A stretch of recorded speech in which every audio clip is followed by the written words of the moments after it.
Hi guys, how you doing? My name's Gary Meikle. Welcome to my YouTube page. I have decided to start mixing it up on this channel and just start to do different things. So today I thought what I would do is give you an honest review on something that I have been watching on Netflix recently called Unsolved Mysteries. Now I've watched 3 or 4 episodes, all of which have left me frustrated.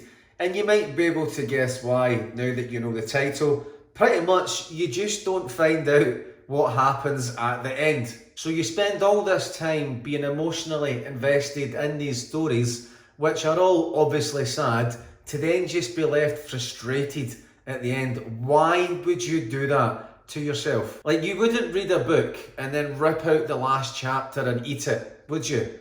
You know, like, oh no, I really like being left in limbo. That really turns me on. Would you even start a jigsaw puzzle if you knew your dog had eaten the last piece? And what about, imagine watching a suspense thriller and someone deleted the last 10 minutes. You would lose your nut. However, there was one episode about UFOs that went unsolved and that I would like to share with you. And if you can't detect from my tone, then yes, I am being cynical. Now, in this clip, we meet Tom Warner and a family friend who both discuss events that took place on the 1st of September 1969, Berkshire County, Massachusetts. I don't know how you say that, Massachusetts? Massachusetts? Anyway, you know what I'm talking about. So let's watch the clip. Before I know it, was getting a little later, and after I did the coloring, I walked over to this window, and this voice told me, "You need to go home now." Sure it did. That just scared the daylights out of me. I mean, it was like commanding me to go home. And I said to Debbie, "Debbie, I have to go home." And she goes, "Why?" I said, "I don't know, maybe God's talking to me from those clouds. I don't know." And so I started bolting out the door.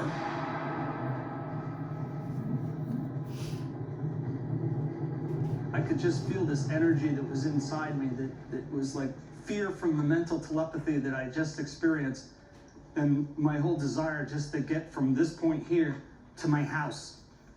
And I was running full speed, and I remember just feeling like I was flying at this point. And he was like running right here in place, just constantly for She's about what's 5 known minutes. as an enabler. I was running, but I wasn't moving.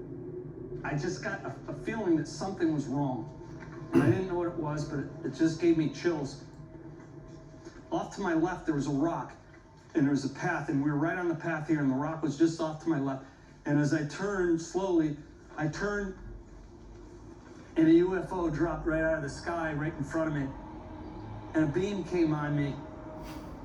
And as the light was on me, my hands jerked back like this, and it's like air got sucked out of me.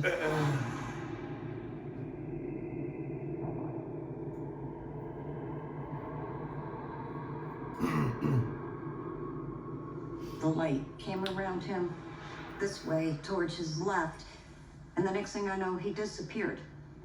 And in a blink, in a flash, I was gone. Where did Tommy go? Can't find him.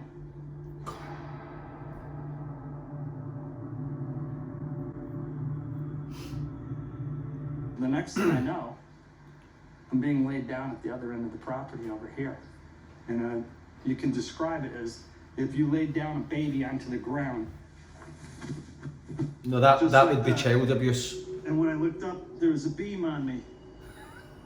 And with the beam on me, my brother was in back of me, and he said, "Run!" And I couldn't run. I said, "I can't. The beam's holding me on the ground."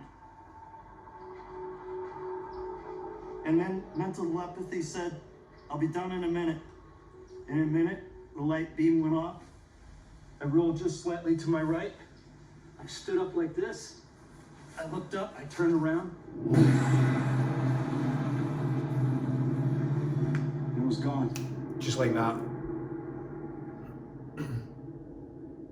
By the time they picked him up or whatever they did and put him over here, it was 7 minutes. 7 minutes. Really?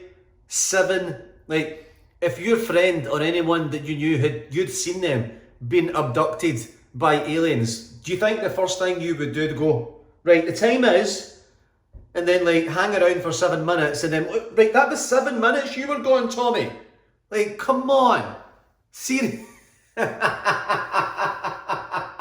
Now listen, I am one of the kind of people that believe that if we are here, there's every possibility that there could be another life form out there. What I do not believe is these two lunatics, alright? I'm sorry. The only unsolved mystery here is how the cameramen filming them didn't piss themselves laughing from start to finish whilst being fed that pack of BS. I don't know if this is just me or not, but do you not find that everyone who has got a story about being abducted by aliens, that they do appear a little bit odd?